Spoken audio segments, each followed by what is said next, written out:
നമസ്കാരം. പഞ്ചഭൂതങ്ങളിലെ 5 ഘടകങ്ങൾ നമ്മുടെ ജീവിതത്തിൽ പ്രധാനപ്പെട്ട പങ്ക് വഹിക്കുന്നതാകുന്നു. അവ നമ്മുടെ ശരീരത്തിലും വീട്ടിലുമുണ്ട്. നമ്മൾ പരസ്പരം സമന്വയിക്കുമ്പോൾ നമുക്ക് ഗുണകരമോ ദോഷകരമോ ആയ കാര്യങ്ങൾ അനുഭവപ്പെടുന്നതാകുന്നു.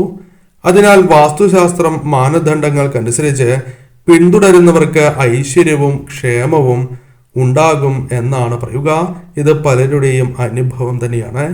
നമുക്ക് ഏറ്റവും ഊർജം പ്രദാനം ചെയ്യുന്ന 5 ഘടകങ്ങൾക്കും പരസ്പരം പിന്തുണ ആവശ്യമുള്ള ഒരു സ്ഥലമാണ് നമ്മുടെ വീട്ടിലെ അടുക്കള.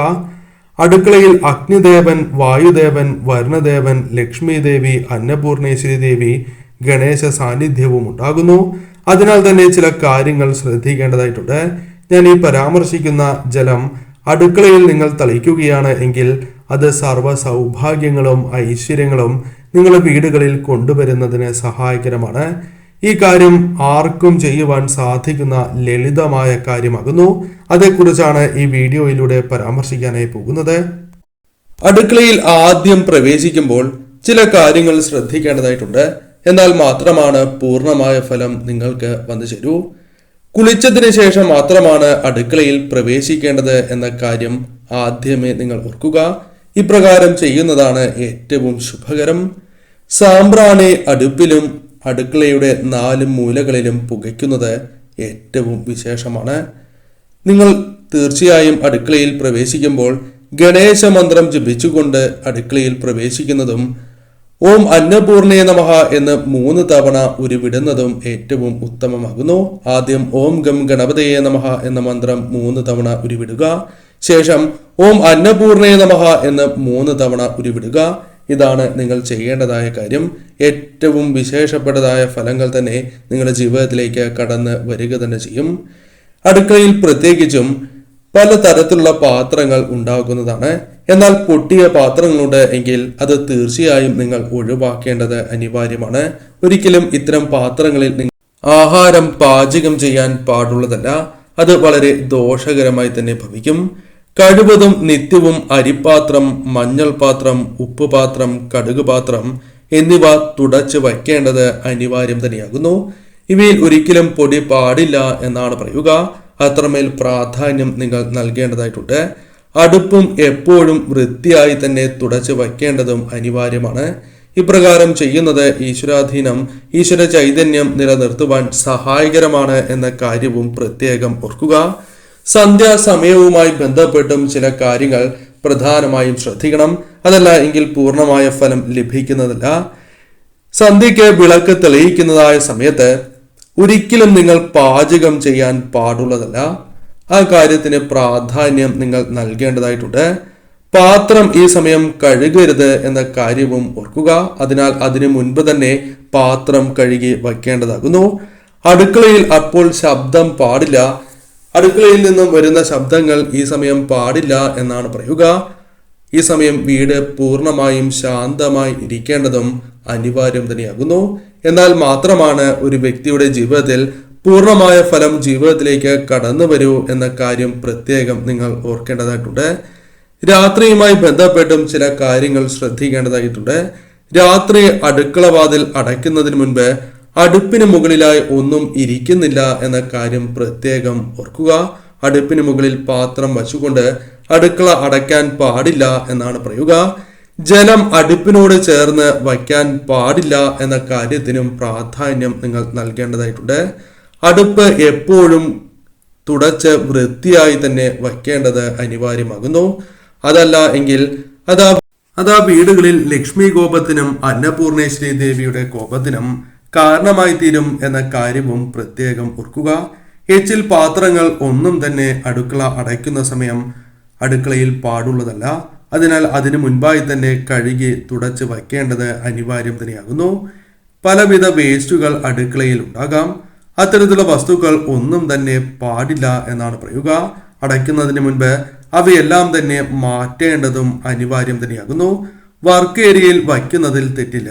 അടുത്ത ദിവസം കളയേണ്ടതാകുന്നു. അതിനാൽ ഈ കാര്യത്തിന് പ്രാധാന്യം നൽകുക. അതല്ലാതെ നിങ്ങൾ അടുക്കള അടയ്ക്കുകയാണ് എങ്കിൽ അത് നിങ്ങൾക്ക് ശുഭമായി ഭവിക്കില്ല എന്നതാണ് വാസ്തവം. നിങ്ങൾ വാതിൽ അടച്ചതിന് ശേഷം കർപ്പൂരം 3 തവണ ഒഴിഞ്ഞ് മൺചിരാതിൽ കത്തിക്കുക എന്ന കാര്യമാണ് ചെയ്യേണ്ടത്. അത് പ്രത്യേകമായി ശ്രദ്ധിക്കേണ്ടതായ കാര്യമാകുന്നു. കർപ്പൂരം 3 തവണ ഒഴിഞ്ഞ് മൺചിരാതിൽ കത്തിക്കുക ഏറ്റവും ശുഭകരമാണ്. ആ വീടുകളിൽ പോസിറ്റീവ് ഊർജം വർദ്ധിക്കും.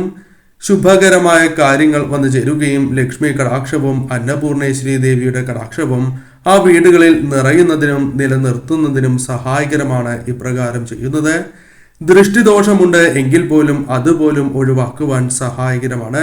സാമ്പത്തികപരമായ പ്രയാസങ്ങളുണ്ട് എങ്കിൽ അത്തരം പ്രശ്നങ്ങൾ ഒഴിവാക്കുവാനും പോസിറ്റീവ് ഊർജം വർദ്ധിക്കുന്നതിനാൽ തന്നെ ധനപരമായ നേട്ടങ്ങൾ വീടുകളിലേക്ക് കൊണ്ടുവരുവാൻ സഹായകരമാണ് എന്ന കാര്യവും പ്രത്യേകം ഓർക്കുക. ഇനി പരാമർശിക്കാനായി പോകുന്നത് വെള്ളിയാഴ്ചയുമായി ബന്ധപ്പെട്ട കാര്യമാകുന്നു. വെള്ളിയാഴ്ചയ്ക്ക് അത്രമേൽ പ്രാധാന്യമുണ്ട്. കാരണം വെള്ളിയാഴ്ച മഹാലക്ഷ്മി ദേവിയുമായി ബന്ധപ്പെട്ട് പരാമർശിക്കുന്ന ഏറ്റവും വിശേഷപ്പെട്ടതായ ദിവസമാകുന്നു. അതിനാൽ ഇന്നേ ദിവസം പ്രത്യേകിച്ചും ചില കാര്യങ്ങൾ അടുക്കളയിൽ ചെയ്യുന്നത് അത് ആ വീടുകൾക്ക് സർവ്വ ഐശ്വര്യങ്ങളും മഹാലക്ഷ്മി ദേവിയുടെ ഐശ്വര്യത്താൽ കടാക്ഷത്താൽ ആ വീടുകൾ നാൾക്ക് നാൾ ഉയരുന്നതിനും സഹായകരമായി തീരും. ആ കാര്യം ഇപ്രകാരമാണ്. രാവിലെയും വൈകുന്നേരവും തീർച്ചയായും നിങ്ങൾ മഞ്ഞൾ ജലം അടുക്കളയിൽ തളിക്കുക. വീടും പരിസരവും വൃത്തിയാക്കിയതിനു ശേഷം വീടിന്റെ എല്ലാ ഭാഗങ്ങളിലും തളിക്കുന്നതിനോടൊപ്പം തന്നെ മഞ്ഞൾ ജലം തളിക്കുന്നത് ഏറ്റവും ശുഭകരമാണ്. ഇപ്രകാരം തളിക്കുന്നതിലൂടെ ആ വീടുകളിൽ പ്രത്യേകിച്ചും മഹാലക്ഷ്മി ദേവിയുടെ കടാക്ഷം നാൾക്ക് നാൾ വർദ്ധിക്കും. ഇത്തരം കാര്യങ്ങൾ ചെയ്യുമ്പോൾ പൂർണ്ണമായ ഫലം പലർക്കും ലഭിക്കണം എന്നില്ല. അതിന് ചില കാരണങ്ങൾ കൂടിയുണ്ട്. ഈ കാര്യങ്ങൾ കൂടി ഒഴിവാക്കിയാൽ മാത്രമാണ് പൂർണ്ണമായ ഫലം നിങ്ങളിലേക്ക് വന്നു ചേരൂ എന്നതാണ് വാസ്തവം. അതേക്കുറിച്ച് കൂടി മനസ്സിലാക്കാം. ആദ്യത്തേതായ കാര്യം ബില്ലുകളാകുന്നു. പലവിധ ബില്ലുകളും അടുക്കളയിൽ പലരും സൂക്ഷിക്കുന്നവരാണ്. ഇപ്രകാരം നിങ്ങളും സൂക്ഷിക്കുന്നുണ്ട് എങ്കിൽ അവ പൂർണ്ണമായും ഒഴിവാക്കേണ്ടത് അനിവാര്യമാണ് എന്ന കാര്യം പ്രത്യേകം ഓർക്കുക. കൂടാതെ മരുന്നുകൾ നിങ്ങളുടെ അടുക്കളയിൽ ഉണ്ട് എങ്കിൽ അവ പൂർണ്ണമായും ഒഴിവാക്കേണ്ടതാകുന്നു. മറ്റെവിടെയെങ്കിലും സൂക്ഷിക്കുന്നതാണ് ഏറ്റവും ശുഭം. അടുക്കളയിൽ പാടുള്ളതല്ല. ചെരുപ്പ് പലരും അടുക്കളയിൽ വയ്ക്കുന്നതാകുന്നു. അത്തരത്തിൽ ഇടുന്നവരാണ് എങ്കിൽ അടുക്കളയിൽ സൂക്ഷിക്കരുത് എന്ന കാര്യം വളരെയധികം പ്രാധാന്യം നൽകുക. ചൂല് ഒരിക്കലും അടുക്കളയിൽ സൂക്ഷിക്കാൻ പാടുള്ളതല്ല. മഹാലക്ഷ്മി ദേവിയുമായി ബന്ധപ്പെട്ട് പരാമർശിക്കപ്പെടുന്നതായ ഒരു വസ്തു തന്നെയാണ് ചൂല്. അതിനാൽ തന്നെ ചൂല് മറ്റാരും കാണാത്ത രീതിയിൽ വയ്ക്കുന്നതാണ് ശുഭം.